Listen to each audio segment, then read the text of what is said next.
നമുക്ക് ഏറ്റവും പ്രധാനപ്പെട്ട വാർത്ത പശ്ചിമേഷ്യയുമായി ബന്ധപ്പെട്ട് തന്നെയാണ്. പശ്ചിമേഷ്യയിൽ വീണ്ടും യുദ്ധപ്രതീതിയാണ്. ഇറാനും അമേരിക്കയും തമ്മിലുള്ള സായുധ സംഘർഷം അതിരൂക്ഷമായി തുടരുകയാണ്. ഗൾഫ് മേഖലയിലുള്ള ഇറാന്റെ തെക്കൻ പ്രവിശ്യയായ ഹോർമാസ്ഗാനിലുണ്ടായ ആക്രമണത്തിൽ ഒരു ടെലികോം ജീവനക്കാരൻ കൊല്ലപ്പെട്ടതായി ഇറാന്റെ ഔദ്യോഗിക മാധ്യമങ്ങൾ റിപ്പോർട്ട് ചെയ്തിട്ടുണ്ട്. മേഖലയിൽ US ഇറാൻ ശത്രുതയും വ്യോമാക്രമണങ്ങളും വീണ്ടും ആരംഭിച്ച പശ്ചാത്തലത്തിലാണ് വലിയ തോതിലുള്ള സംഘർഷം പൊട്ടിപ്പുറപ്പെട്ടിരിക്കുന്നത്. ഇറാന്റെ മിസൈൽ വ്യോമ പ്രതിരോധ സംവിധാനങ്ങൾ ലക്ഷ്യമിട്ടുള്ള US ആക്രമണം തുടരുകയാണ്. ഹോർമുസ് കടലിടുക്കിനോട് ചേർന്നുള്ള ഇറാന്റെ ഏറ്റവും വലിയ ദ്വീപായ ഖേഷം ദ്വീപിൽ സൈനിക കേന്ദ്രത്തിന് നേരെ USന്റെ വലിയ വ്യോമാക്രമണം ഉണ്ടായി എന്ന വിവരങ്ങൾ പുറത്തുവരികയാണ്. UN ചട്ടങ്ങളും സമാധാന കരാറുകളും ലംഘിച്ചു എന്ന UN ചട്ടങ്ങളും സമാധാന കരാറുകളും അമേരിക്ക ലംഘിച്ചു എന്ന ആരോപണവുമായി ഇറാൻ വിദേശകാര്യ മന്ത്രാലയം രംഗത്ത് വന്നതും പ്രധാനമാണ്. സമാധാന കരാറിനായി ഇറാൻ യാചിക്കുകയാണ് എന്ന ട്രംപിന്റെ പ്രസ്താവന പച്ചക്കള്ളമാണ് എന്ന് ഇറാൻ പറയുന്ന പശ്ചാത്തലവും പ്രധാനപ്പെട്ട ഒന്നാണ്. VR കാർത്തിക് ഏറ്റവും പുതിയ വിവരങ്ങളുമായി ചേരും. കാർത്തിക്, ഇപ്പോൾ ഇത്തരത്തിലുള്ള സംഘർഷം അതിന് ഒരു അവസാനവുമാകുന്നില്ല. പ്രത്യേകിച്ചും ഇറാന്റെ സംഭരണ കേന്ദ്രങ്ങൾ, ആയുധ സംഭരണ കേന്ദ്രങ്ങൾ, ഒപ്പം ഈ നേരത്തെ പറഞ്ഞ ടെലികമ്മ്യൂണിക്കേഷൻ കേന്ദ്രങ്ങളൊക്കെ കേന്ദ്രീകരിച്ച് തന്ത്രപ്രധാനമായ മേഖലയിലാണ് ആക്രമണം സംഭവിച്ചുകൊണ്ടിരിക്കുന്നത്. എന്താണ് യഥാർത്ഥത്തിൽ അമേരിക്കയുടെ ലക്ഷ്യം ഇപ്പോൾ? രഞ്ജിത്ത്, ഹോർമൂസ് കടലിടുക്കിൽ വാണിജ്യ കപ്പലുകൾക്ക് നേരെ ഉണ്ടായ ആക്രമണങ്ങളാണ് ഇപ്പോൾ ഇറാന് നേരെ ശക്തമായ ആക്രമണം നടത്താൻ അമേരിക്കയെ പ്രേരിപ്പിക്കുന്നത്. കഴിഞ്ഞ 3 ദിവസമായി ഇറാന്റെ വിവിധ ഭാഗങ്ങളിൽ അതിശക്തമായ ആക്രമണമാണ് US നടത്തുന്നത്. 60 ദിവസത്തെ സമാധാന ധാരണ അത് കീഴ്മേൽ മറിച്ചുകൊണ്ട് പശ്ചിമേഷ്യ വീണ്ടും യുദ്ധഭീതിയിലേക്ക് പശ്ചിമേഷ്യയിൽ കാര്യങ്ങൾ എത്തുന്നു എന്നതാണ് ആശങ്കാജനകമായ സാഹചര്യം. ഹോർമൂസ് തന്നെയാണ് ഈ ഘട്ടത്തിലും നയതന്ത്രപ്രധാനമായി മാറുന്നത്. ഹോർമൂസ് കടലിടുക്കിൽ വാണിജ്യ കപ്പലുകൾക്ക് നേരെ IRGC നടത്തിയ ആക്രമണമാണ്. അതിന് പിന്നാലെയാണ് US സെൻട്രൽ കമാൻഡ് ശക്തമായ തിരിച്ചടി നൽകുന്നതും. കഴിഞ്ഞ രാത്രിയിലും അതിശക്തമായ വ്യോമാക്രമണമാണ് ഇറാന്റെ വിവിധ മേഖലകളിൽ US നടത്തിയത്. അതിൽ ഏറ്റവും പ്രധാനം തെക്കൻ ഇറാനിലെ ഹോർമൂസ്ഖാൻ പ്രവിശ്യയിൽ അതിശക്തമായ ആക്രമണം ഉണ്ടായി.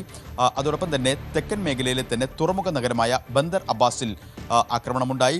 മാത്രമല്ല മറ്റ് 2 പ്രദേശങ്ങളിൽ കൂടി അതിശക്തമായ ആക്രമണമാണ് കഴിഞ്ഞ രാത്രിയിൽ US നടത്തിയത് എന്ന റിപ്പോർട്ടുകളാണ് പുറത്തുവരുന്നത്. അതിൽ ഏറ്റവും പ്രധാനം യസ്ക്, സുരിക് മേഖലകളിൽ കൂടി അതിശക്തമായ ആക്രമണം ഉണ്ടായി. തെക്കൻ ഇറാനിലെ ഹോർമൂസ്ഖാൻ പ്രവിശ്യയിലാണ് US വ്യോമാക്രമണം കഴിഞ്ഞ രാത്രിയിൽ ഏറ്റവും കൂടുതൽ ഉണ്ടായത്. ഇവിടെ ഒരു ടെലികമ്മ്യൂണിക്കേഷൻ കമ്പനിയുടെ ഓഫീസിന് നേരെയായിരുന്നു ആക്രമണം. ഈ ആക്രമണത്തിൽ ഒരു ജീവനക്കാരൻ കൊല്ലപ്പെട്ടു, മറ്റ് 2 ജീവനക്കാർക്ക് പരിക്കേൽക്കുകയും ചെയ്തു.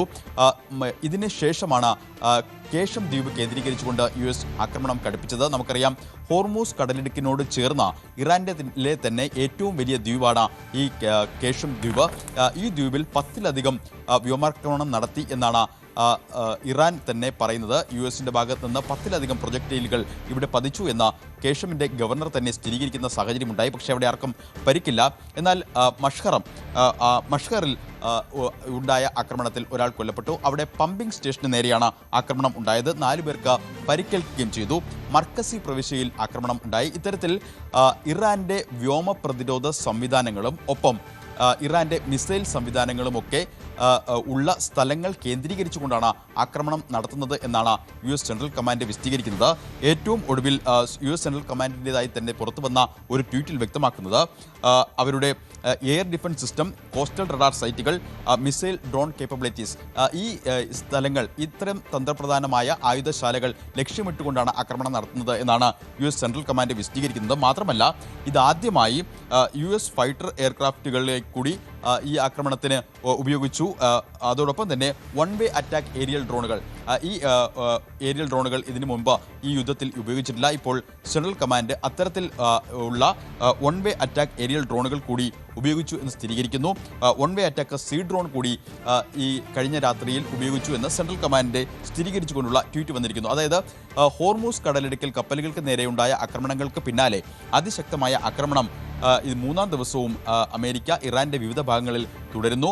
ഇറാനുമേൽ സമ്മർദ്ദം ശക്തമാക്കുക, ഹോർമൂസിലൂടെയുള്ള സമുദ്രപാതയിൽ ഗതാഗതം സുഗമമാക്കുക, ഈ ലക്ഷ്യത്തോടു കൂടിയാണ് ആക്രമണം എന്നാണ് അമേരിക്ക വ്യക്തമാക്കുന്നത്. ഇക്കാര്യത്തിൽ ഒരു വിട്ടുവീഴ്ചയും ഉണ്ടാകില്ല എന്നുകൂടി അമേരിക്ക സാഹചര്യം. പക്ഷേ കൂടുതൽ വാർത്തകൾക്ക് News 18 Keralam YouTube channel subscribe ചെയ്യുക.